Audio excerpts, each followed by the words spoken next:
لا ما عاد يرعبني ظلم يهددني لا شيء أخسره. Perjuangan seorang ibu, inspirasi hidup. Sahabat renungan, kisah ini adalah kisah nyata sebuah keluarga miskin yang memiliki seorang anak laki-laki. Ayahnya sudah meninggal dunia, tinggallah ibu dan anak laki-lakinya untuk saling menopang. Ibunya bersusah payah seorang diri membesarkan anaknya, dan di saat itu kampung tersebut belum memiliki aliran listrik.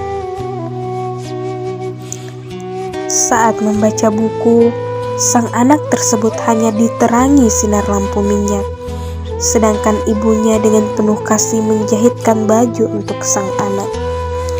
Saat memasuki musim gugur, sang anak memasuki sekolah menengah atas, tetapi justru saat itulah ibunya menderita penyakit rematik yang parah sehingga tidak bisa lagi bekerja di sawah.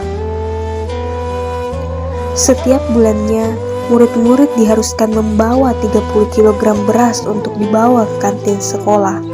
Sang anak mengerti bahwa ibunya tidak mungkin bisa memberikan 30 kg beras tersebut.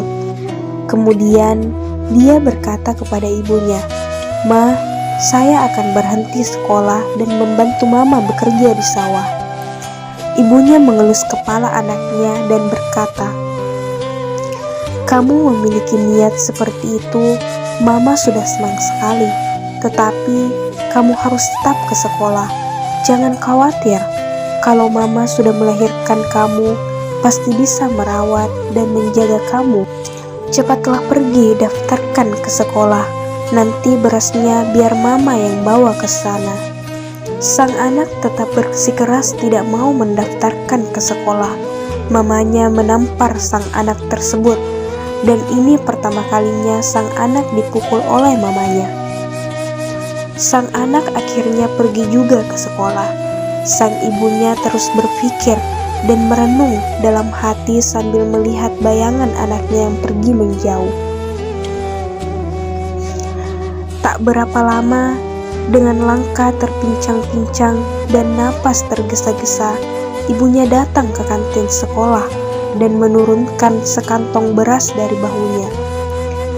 Pengawas yang bertanggung jawab menimbang beras, lalu menimbangnya seraya berkata, "Kalian para wali murid selalu suka mengambil keuntungan kecil.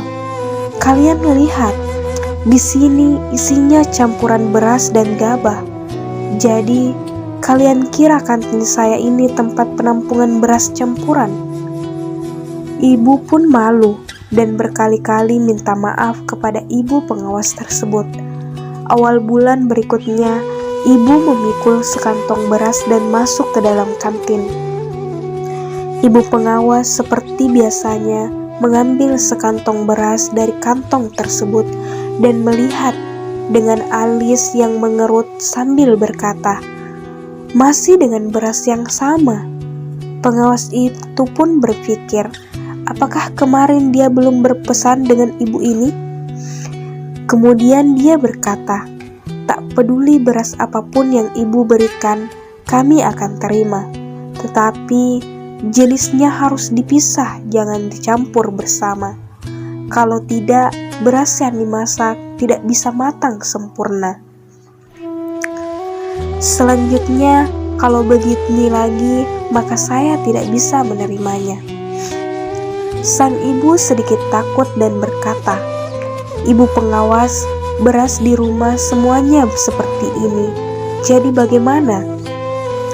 Pengawas itu pun tidak mau tahu dan berkata, "Ibu punya berapa hektar tanah sampai bisa menanam bermacam-macam jenis beras?" Menerima pertanyaan seperti itu, sang ibu tidak berani berkata-kata lagi. Awal bulan ketiga, sang ibu datang kembali ke sekolah. Sang pengawas kembali marah besar dengan kata-kata kasar. Dia berkata, "Kamu sebagai mama kenapa begitu keras kepala? Kenapa masih tetap membawa beras yang sama? bawa pulang saja berasmu itu."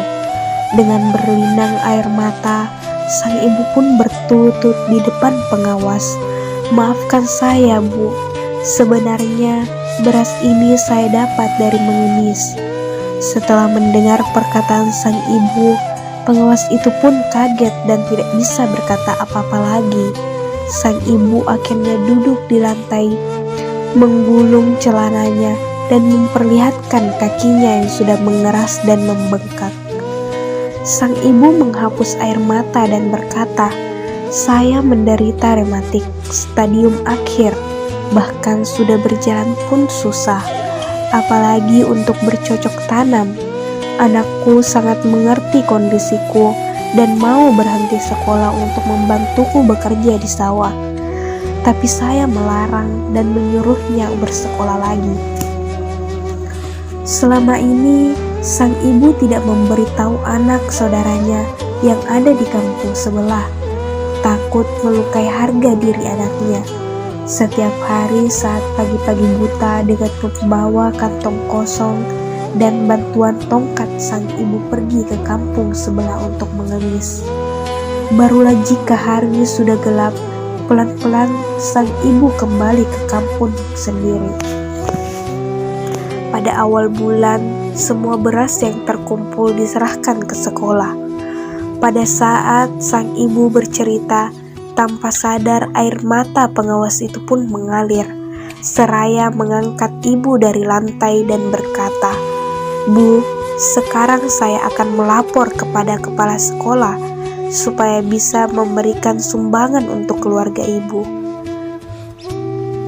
Sang ibu buru-buru menolak dan berkata, "Jangan, kalau anakku tahu ibunya pergi mengemis untuk biaya sekolah anaknya, maka itu akan menghancurkan harga dirinya. Itu juga akan mengganggu sekolahnya. Saya sangat terharu dengan kebaikan hati ibu pengawas, tapi tolong ibu bisa menjaga rahasia ini." Akhirnya, masalah ini diketahui juga oleh kepala sekolah. Secara diam-diam, kepala sekolah membebaskan biaya sekolah dan biaya hidup anak tersebut selama 3 tahun. Setelah 3 tahun kemudian, sang anak akhirnya lulus dan masuk ke perguruan tinggi dengan nilai 627 poin. Di hari perpisahan sekolah, kepala sekolah sengaja mengundang ibu dari anak ini duduk di atas tempat duduk utama. Sang ibu merasa aneh. Begitu banyak murid yang mendapat nilai tinggi, tetapi mengapa hanya ibu ini yang diundang? Lebih anehnya lagi, di saat masih terdapat 3 kantong beras, pengawas sekolah tersebut akhirnya maju ke depan dan menceritakan kisah sang ibu ini yang mengemis beras demi anaknya bersekolah. Kepala sekolah pun menunjukkan 3 kantong beras itu dengan penuh haru. Inilah sang ibu dalam cerita yang saya sampaikan tadi. Kepala sekolah mempersilahkan sang ibu yang sangat luar biasa untuk naik ke atas mimbar. Anak dari sang ibu tersebut dengan ragu-ragu melihat ke belakang dan melihat gurunya menuntun mamanya berjalan ke atas mimbar. Sang ibu dan sang anak pun saling bertatapan. Pandangan mama yang hangat dan lembut tertuju kepada anaknya. Akhirnya sang anak pun memeluk dan merangkul erat ibunya dan berkata, "Oh mamaku."